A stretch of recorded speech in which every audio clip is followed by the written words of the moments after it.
Jim Carrey in How the Grinch Stole Christmas.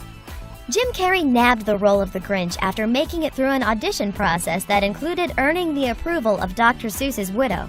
But that obstacle was minor compared with what he faced on the set. He had a hard time in the makeup chair where he spent hours each day during the lengthy shoot. Worse, he had to wear uncomfortable contact lenses that proved so painful that the studio brought in a military torture advisor to help Carrey cope. Those techniques got him through filming without quitting, but just barely. In fact, some shots of the Grinch's eyes had to be digitally fixed in post-production because Carrey couldn't bear to wear the contacts. Ian McKellen in The Hobbit, An Unexpected Journey. It's impossible to imagine Gandalf being played by anyone other than Sir Ian McKellen, who put his stamp on the character in all 6 Lord of the Rings and Hobbit films. But at one point during The Hobbit, An Unexpected Journey, director Peter Jackson might have needed a different actor for the part. The problem? McKellen was acting almost exclusively to a green screen, owing to the fact that his character towered over the hobbits and their interactions had to be stitched together digitally in post-production. The frustration of acting alone eventually got to McKellen, who broke down on the set at one point. Luckily, Jackson did a little emergency outreach to convince him to stick around. Lauren Cohan in The Walking Dead. The Walking Dead nearly suffered a devastating loss in Season 3. Lauren Cohan, who plays Maggie, contemplated quitting over a particularly stressful scene. The script had her character perform an emergency C-section and she was worried it would be too intense. But after further consideration, that's exactly why she decided to stay. Recognizing that The Walking Dead is a show about people pushed to grueling extremes, she drew on her discomfort to deliver an affectingly honest performance. Russell Crowe in Robin Hood. Usually, an actor who's cast to play a major role in a movie can be counted on to identify with the basic idea of the story. For the exception to that rule, we turn to Russell Crowe, who agreed to star in Nottingham. However, he thought the concept, a role reversal on the Robin Hood story, with the Sheriff of Nottingham turning out to be the real good guy, was fundamentally flawed.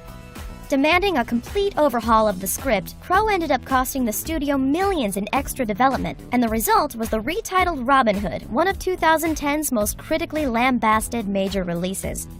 Rodriguez in The Fast and the Furious. During production on the first Fast and Furious movie, Michelle Rodriguez actually considered walking away over concerns with the way her character, Letty Ortiz, was written. Rodriguez took issue with the way the script had Letty betray her true love Dom and fall for undercover cop Brian.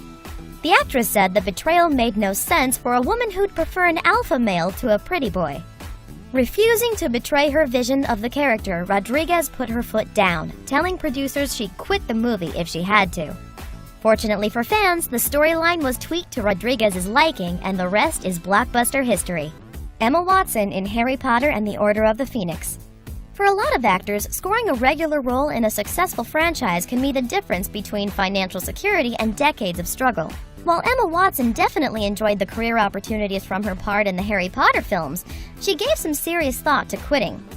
Watson reached her crossroads during contract renegotiations for the 5th chapter, 2006's Order of the Phoenix, after years of enduring strict studio oversight over schedule and appearance. Although she eventually re-signed, she admitted feeling a major sense of relief after the series ended.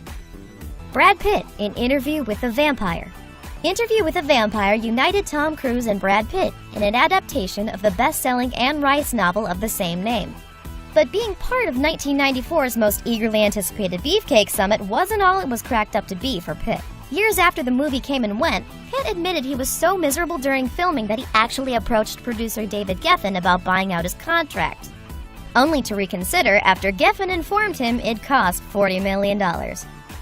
Real hard work behind the scenes goes into making movies, and that work can test a person's limits not just as an actor, but as a human being. Jessica Alba in Fantastic Four: Rise of the Silver Surfer. You think you hated Fox's first couple of Fantastic Four movies? Try being Jessica Alba, whose experiences playing Sue, Invisible Woman Storm nearly made her walk away from acting altogether. Alba's frustration stemmed from working with director Tim Story. She later claimed he had absurd demands, like telling her to keep her facial expression flat during a crying scene so she'd stay pretty. After 2007's Rise of the Silver Surfer, she realized she didn't care about the movie business anymore.